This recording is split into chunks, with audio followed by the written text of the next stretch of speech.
Hello everyone, my name is Agent Paul, Mobile Task Force Delta 7, codename Bookkeepers, and welcome back to another SCP document review. And the SCP we'll be reviewing today is SCP-3353, Object Class, Keter. Special Containment Procedures. Foundation historians specializing in European folklore are to maintain a list of numerically significant dates to predict future SCP-3353 manifestations. Locations that have been confirmed affected by SCP-3353 manifestations are to be investigated at least twice monthly as per dates noted on the predictive list.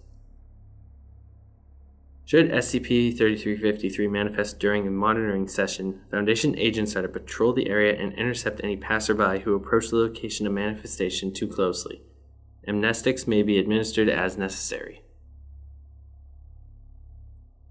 The disinformation team of at least 10 researchers is to monitor social media outlets for reports of SCP-3353 sightings.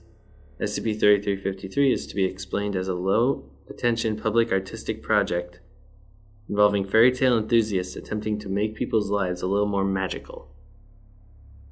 To aid with this cover story, 5 SCP-3353 disinformation team members are to maintain several active artistic blog accounts which regularly post a variety of mundane art content in addition to recipes and craft instructions for making non-anomalous versions of the apples and desserts produced by SCP-3353. Apples recovered from SCP-3353 events are to be kept for analysis in low-priority storage. Should the apples spoil, they can be disposed of in non-anomalous waste containers. Description: SCP-3353 recurs to a recurring anomalous phenomenon, which initially manifests with the spontaneous appearance of an intangible apple tree, typically measuring 2 to 3 meters in height and as a result relatively inconspicuous in appearance, within a public garden or park area. SCP-3353 events occur most commonly in the United Kingdom and Ireland, typically beginning at midnight and concluding after 3 hours. Additional SCP-3353 sightings have been reported by social media accounts originating in Australia and Japan, but these cases are currently unconfirmed. Following the appearance of the apple tree, several apples will manifest beneath it. These apples appear non-anomalous with the exception of not displaying on digital device screens when photographed or videotaped. Closer inspection will reveal the words, "Tell me a secret," etched in neat handwriting into the skin of the apples as if carved with a small knife. Should a human individual voice a personal statement while holding an apple produced by SCP-3353, there is a chance that the apple will vanish and be replaced by a small dessert, biscuits, tarts, or small cakes.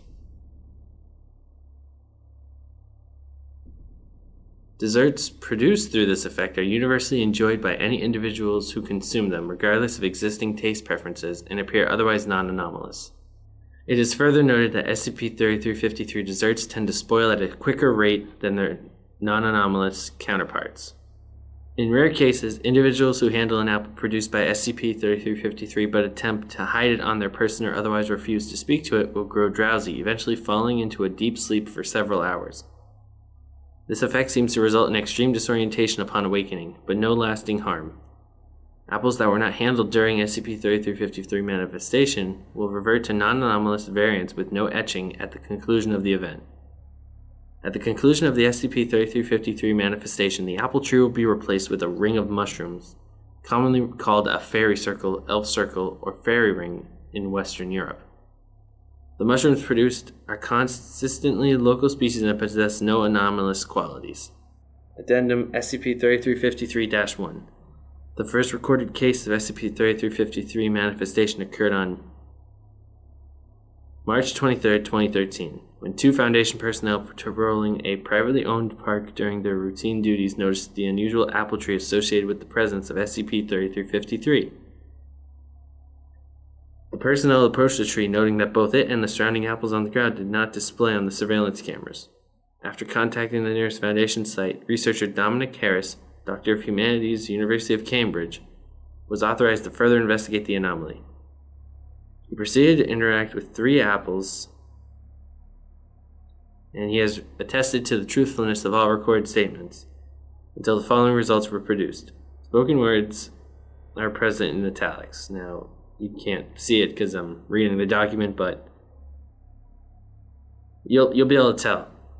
I tell my mother that I like her cooking, but I really don't. No change noted.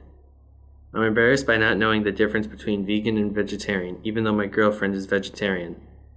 Apple cracked in half and transformed into a small cupcake. When I was younger, I smashed my friend's toy car because I secretly wanted them to pay more attention to me. No change noted. If I can get away with it, I won't bathe for a few days in a row, or I'll only wash my body and not my hair because it feels like a chore and unnecessary too. No change noted. One time I mispronounced a word and people laughed at me, so I went home and looked up lists of mispronounced words and practiced them. Apple transformed into a Manchester tart. I shave the hair on my knuckles every month. No change noted. I feel really awkward when I eat too slow or can't finish a meal in public, so I pretend that I like home cooking to eat alone as often as possible. Apple transformed into a Manchester tart. Researcher Harris later reported that he felt the exchange was not a fair trade, all things considered, and that the anomaly itself seemed to be more of a prank than anything else. The SCP-3353 research team is currently discussing how to assign personnel stationed in the United Kingdom for further investigation. And that's it. This is a really odd one. Well, everyone, thank you all for listening or watching. My name is Agent Paul of MTF Delta 7, and I will see you next week with another document review. Bye.